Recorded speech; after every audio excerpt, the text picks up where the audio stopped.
बिस्मिल्लाहिर्रहमानिर्रहीम।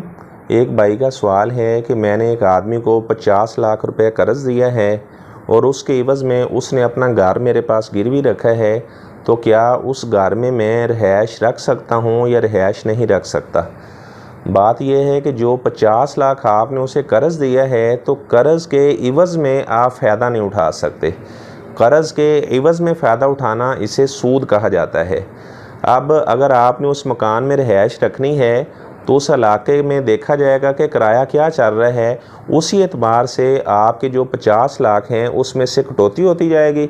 बिलफर्ज 40,000 रुपये माहाना किराया है तो हर महीने का 40,000 रुपये आपका कम होता जाएगा।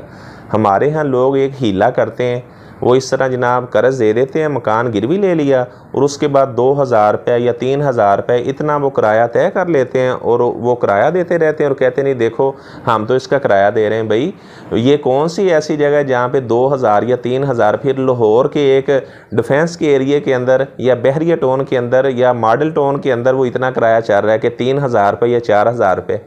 वो तो 60,000, 70,000, लाख, 2 लाख इतना किराया जा रहा है। तो जो आपने 50 लाख रुपए दिए हैं तो फिर जो किराया आप लोग तय कर लें, लेकिन उस इलाके के लोगों से पूछा जाएगा कि 10 मरला मकान का कितना किराया वो इस इलाके में लिया जाता है, तो उसी एतबार से हर महीने आपने जो 50 लाख दिए हैं उससे कटौती होती जाएगी। ठीक है, तो इस सूरत के अंदर तो आप मकान से फ़ायदा उठा सकते हैं।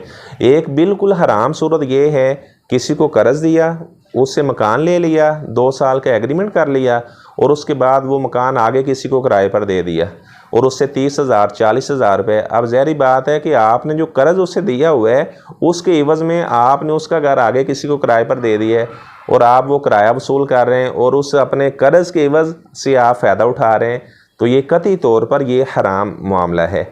अच्छा, इसमें एक सूरत ये है कि अगर कोई आदमी किसी को 50 लाख रुपये कर्ज़ देता है और वो अपना 2 कनाल 4 कनाल ज़मीन कहता है जी आप ये गिरवी रख लें। अब जो मुर्तहीन है जिसके पास वो ज़मीन गिरवी रखी गई है, उसे चाहिए कि उसे पूछ ले कि मैं आपकी ज़मीन में काश्त करता हूँ ताकि आपका जो कर्ज़ है ये कम होता जाए। अच्छा, वो उसमें काश्त करे, मेहनत करे और फिर साल के बाद उसे बताया कि इस पर मेरा जो ख़र्च है 5 लाख आया था, इसमें 15 लाख नफ़ा आया है।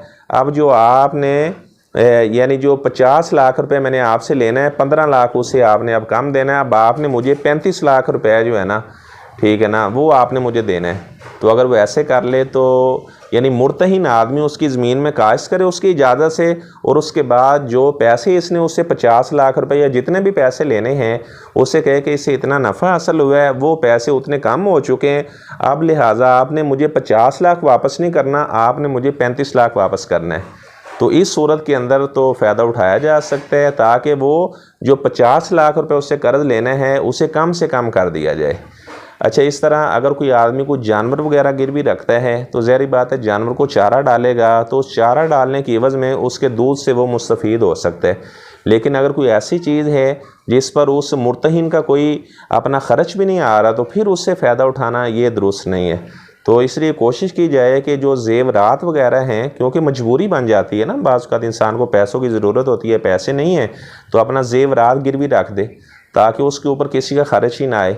ठीक है, अब ज़ेवरात ज़ाहिर बात है जिसके घर में पड़े हुए हैं तो उसका कोई ख़र्च तो उसके ऊपर नहीं आ रहा। अगर कोई जानवर वगैरह रखा है तो ज़ाहिर बात है जानवर को चारा डालेगा तो उस चारा डालने के एवज़ में उस पर वो सवारी भी कर सकता है और उसका दूध वगैरह भी इस्तेमाल कर सकता है।